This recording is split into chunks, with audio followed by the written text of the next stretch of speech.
তখন দুই নৌকার ভিতরে যখন তুমি দুই পা লাগাবা, যখন দুই নৌকার দুই দিকে সরতে থাকবে, মাঝখানে খাইবে তোমার ধ্বংস হওয়ার কোনো গতি নাই। একদল আছে আল্লাহকে খুশি করবে, আমার নাই না দলের নেতা নেত্রী তাদেরকেও খুশি করবে, অতক্ষণও খুশি করবে। আচ্ছা, এটা কোনদিন সম্ভব না। আর আল্লাহ রাসূল বলেন দুনিয়া এবং আখিরাতের সম্পর্ক দুই সতীনের মতো। দুই সতী একাত্রে যেভাবে খুশি রাখা যায় না, এরকম দুনিয়া এবং আখিরাত একসঙ্গে খুশি রাখা যায় না। আমি বলিনি, আল্লাহ রাসূল বলছেন। ঠিক আছে, কেউ যদি দুনিয়া খুশি করে আখিরাত হবে, আবার কেউ যদি আখিরাতকে খুশি করে দুনিয়া হবেই হবে। ঠিক না? বাজার আর একটা নীতি আদর্শের নাম হলো ইসলাম, যেটা প্রতিষ্ঠিত হয়েছিল মদিনায়, যার প্রবক্তা মুহাম্মদুর রাসূলুল্লাহ সাল্লাল্লাহু আলাইহি ওয়াসাল্লাম, যার মুক্তিও সমস্ত ক্ষমতার মালিক আল্লাহ। এই জীবন করে ঠিক কিনা? এই নীতি আদর্শ বাস্তবায়নের জন্য এর পক্ষে একটা বাংলাদেশে আছে না নাই? আল্লাহ আপনার সাথে বাজানদেরকে বলবো, পর্দার মাদেরকে বলবো, দুনিয়ার অংশকুল্লি খতিয়াতি, সমস্ত গুণার গুলি হইলে দুনিয়ার মুহাব্বত। বর্তমানে কিন্তু এক শ্রেণী বের হয়েছে, পীর দাবি করে, মুফতি মুআদ্দিস দাবি করে, শাইখুল হাদিস দাবি করে, আবার বেপরদা মহিলাদেরকে নিয়ে এক টেবিলে এক জায়গায় মিটিং করে, চার টেবিলে চার পর্ব লিখতে হয়। আমি আর বাজানদেরকে জিজ্ঞাসা করবো, বাজান পর্দা কার হুকুম? আবার শত লক্ষ সুন্নাত একাত্রিত করলে একটা পর্বের সমান হয়? হ্যাঁ, লক্ষ লক্ষ কোটি কোটি। আপনি জীবন উদ্দীলিকা যখন নামাজ পড়েন না, এই জন্য আপনার মধ্যে জাহান্নামের হুকুম পরামর্শ এক সেকেন্ড আছে। জীবন উদ্দীলিকা তার মধ্যে নামাজ পড়েন, এই জন্য জাহান্নামের হুকুম পরামর্শ এক সেকেন্ড আছে। কিন্তু একবার যদি ইচ্ছে করে বেতন না পান, কোন খবর আছে? কমপক্ষে একটা কবিরা গুণার আর একটা কবিরা গুণার জন্য কমপক্ষে 7,000 বছর জাহান্নামের আগুনের ভিতরে জ্বলতে হবে। এই যে বাজান মহিলাদের বিপর্যয়কে নিয়ে যে মিটিং করে, এর মূল কারণ আমরা যতটুকু তালাশ করে পেয়েছি, মূল একটু এমপির জন্য, একটু মন্ত্রিত্বের জন্য, একটু সম্পদের জন্য, একটু সম্মানের জন্য ঠিক রয়েছে। দুনিয়াদার পাগল আমার বাবারা,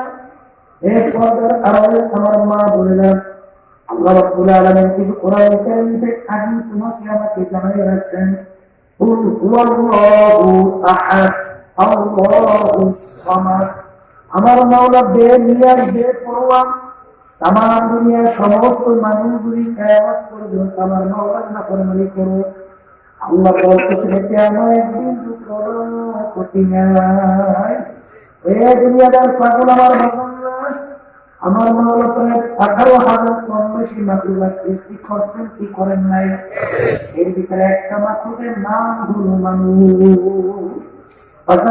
আমার মালিকের আরো 17,999 মাখলুকাত আছে না?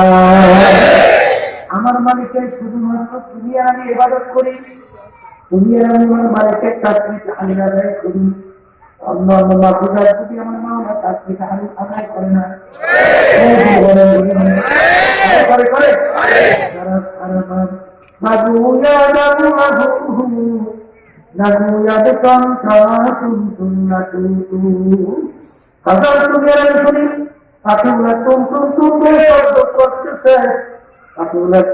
শব্দ করে না, ওদের ভাষায় ওরা বলে আল্লাহ আল্লাহ। তোমার আমার বাড়ির মোড়ক থাকাচ্ছে তোমার আমার কানে শোনা যায় কুকুর কুকুর, কিন্তু ওদের ভাষায় ওরা বলে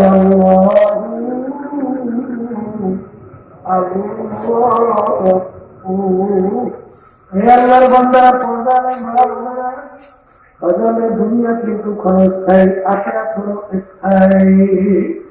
দুনিয়া কেমন ক্ষণস্থায়ী, একটু মাঝে মাঝে একটু চক্ষু বন্ধ করে একটু মোনাকাবা করো, আল্লাহ দেখা মনে সব কালকের ঘটনা, সব স্বপ্নের মতো। ছোটবেলায় ল্যাংটায় দৌড়দৌড়ি করছি, মনে আছে না নাই? এখন তাইনার সামনে চেহারা দিয়ে তাকাই, দেখি কাকা দাড়িগুলো পাইতে সাদা হয়ে গেল, দাঁতগুলো সোজা পোকরা হয়ে গেল, চুলগুলা পাইতে সাদা হয়ে গেল।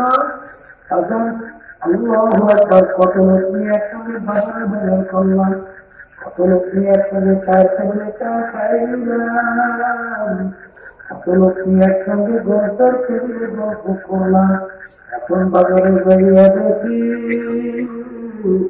এই লোকগুলাকে আর বাজারে দেখা যায় না, গল্পের টেবিলেও নাই, চায়ের টেবিলেও নাই। আমার আম্মা কোথায় গেল, আমার আব্বা কোথায় গেল, আমার আত্মীয় স্বজন কোথায় গেল? আমার দুনিয়ার যে কোনো প্রান্তে মানুষ থাকতে সেকেন্ডের মধ্যে যোগাযোগ করা যায়, কিছু পারি করবে আম্মা আব্বা ঘুমাইয়া রইল, আজ করে খবর দিতে পারবো না, নিতেও কিন্তু পারলাম না। এই যে আমার বাগানদেরকে বলবো, পর্দায় মা মন্দিরকে বলবো, আপনারা কোন দুনিয়ার পিছনে পড়ছো, কোন সম্পদের পিছনে পড়ছো, কোন ক্ষমতার পিছনে পড়ছো? আল্লাহ তামাম দুনিয়ার মোট 4 জন লোক তামাম দুনিয়ায় রাজত্ব করছিল। এর ভিতরে 2 জন মুসলমান, 2 জন অন্য জাতি। 2 জন মুসলমানের ভিতরে একজন বাদশা সিকান্দার বা ইস্কান্দার বাদশা তামাম দুনিয়ার রাজত্ব করলো। তিনি ইন্তেকালের ওসিয়ত করলো, আমার মৌতের পরে আমাকে গোসল করাইয়া, কাপড় পরাইয়া, খাটের ভিতরে উঠাইয়া, হাতের একটু বাড়ি রাখে শহর ঘুরাইয়া, তারপর আমাকে দাফন করিও। বাজার সেই দুনিয়া থেকে বিদায় হওয়ার পরে গোসল করাইয়া, কাপড় পরাইয়া, খাটের ভিতরে উঠাইল।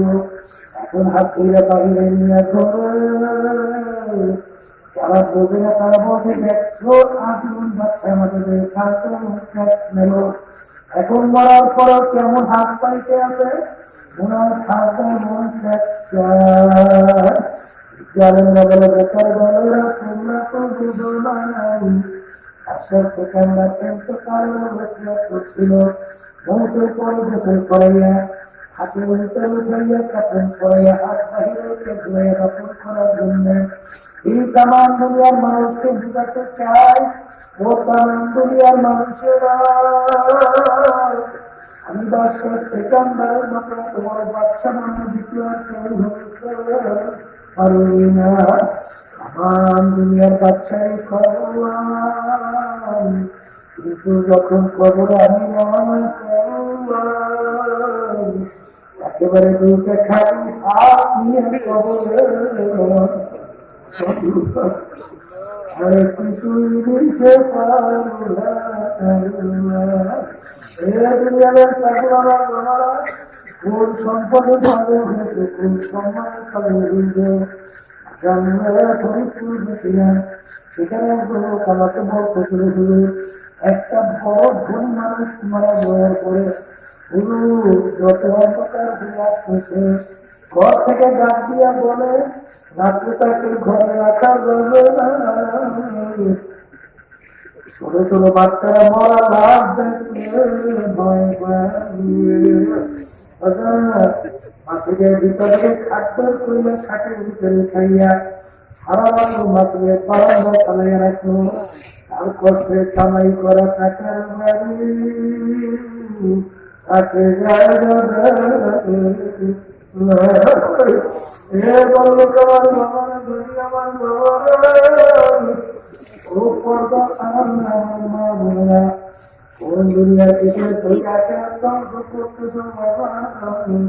আলোচনা মন্তব্য খবরে আর যাবে তোমার ভিতর থেকে আমার ভিতর থেকে রুহটা বের হয়ে যাবে। এখন তাকালে দেখো কেমন দেখা যায়। তিনটা কাপড় সাদা দিয়ে তোমাকে তেল দিয়ে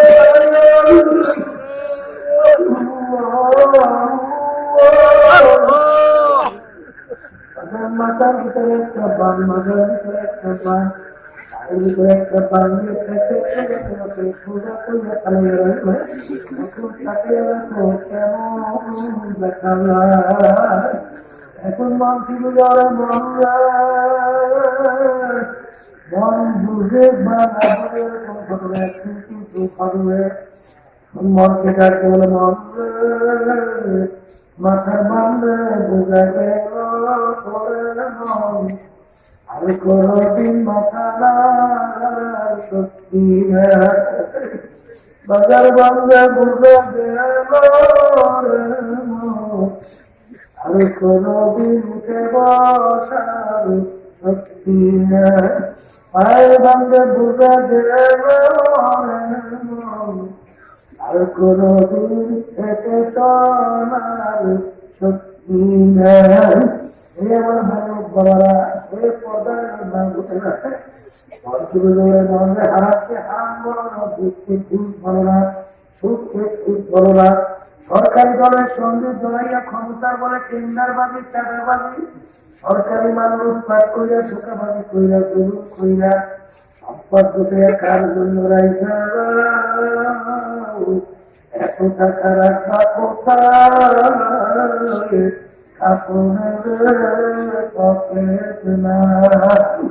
এইদিন আমার ভগবানদেরকে বলবো, প্রধানে মা বোনদেরকে বলবো, ওই দিন রাত্রি যেন অপেক্ষা করতে থাকো। সেদিন তোমার বাড়ির পাশে মাসকুদের মাইকে ঘোষণা হইতে থাকবে, বাড়িওয়ালা নাই রে বাড়ি, নাই রে দুনিয়াতে, বাড়িওয়ালা নাই রে বাড়ি, নাই রে দুনিয়াতে। দুনিয়ার পাগল আমার বাবা, ও পর্দার তারার নাম বললাম, এই ঘর তোমার আমার জন্য অপেক্ষা করতেছে, ওই ঘরে তো বাকি না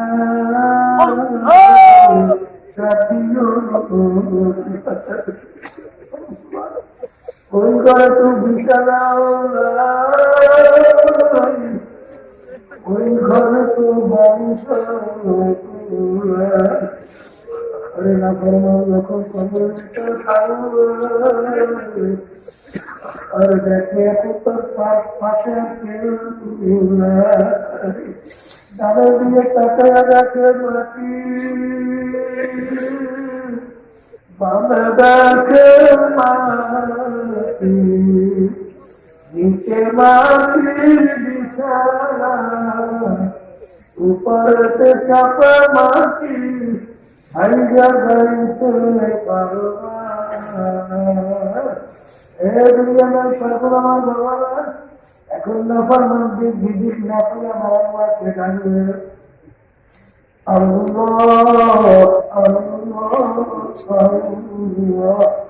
আমার মালিক উত্তালের দেহ খারাপ, দুনিয়ার স্বাধীনতা পাইয়া যেরকম তোরা আমাকে ভুল লাগেছিলি, আরে তুই শত শত বছর আমাকে ডাকবি, আর একবার দেখো তোর আমি সারা আর দিব না। হে কবরের মাটি আমার সমস্ত ভোগ করিল, আমার চক্ষু দিয়ে দেখে আজকেও ভগবান একটা বাচ্চাকে নিয়েছে 250। আরে দাদার কোলা নাতি চোখ দিয়ে পানি সেই জন্য বাচ্চারা চোখে দেখছেন। আমার ইচ্ছা তোমাকে আমাকে চক্ষু দান করবো, মাতকে দান করবো, সবার দিয়ে কথা বলে মাতকে দান করবো। নিয়ে পড়াশোনা করলাম, ব্যবসা বাণিজ্য করলাম, এই ব্রেনের মাঝে বাচ্চাদেরকে আমাদের কাছে নিয়ে আসে করে সুন্দর বাজার বাপ কান্দা আমার মাওলাকে প্রতিবন্ধী বানাইছে, এগুলো ভালো মন্দ কিছু বলবে না। এই যে নেমাত আমার মালিক দান করলো, আজকে আমার মালিককে ভুললে তোর তাকে পিছনে সাতশো বাজার শুনিয়া রাখো। আমি কোরআনুল কারিমের বিষয়টাকে শুনিয়া রেখা যায় মান বাকি না জানিয়া কিয়ামতের ময়দানে আমার মালিক প্রত্যেকটা মানুষকে তার দলের নেতা নেত্রীর সঙ্গে ডাকবে। আল্লাহ বলবে তুই দলের নেতা নেত্রী রেখে ওদের পিছনে পিছনে সেই দিকে চলে তার সঙ্গে যার মহাব্বত, তার সঙ্গে তার প্রেম। আমার বাগান বলতে বলবো, পর্যায়ে বাগান করতে বলবো। আগার আমি আপনাদের জন্য দোয়া করি।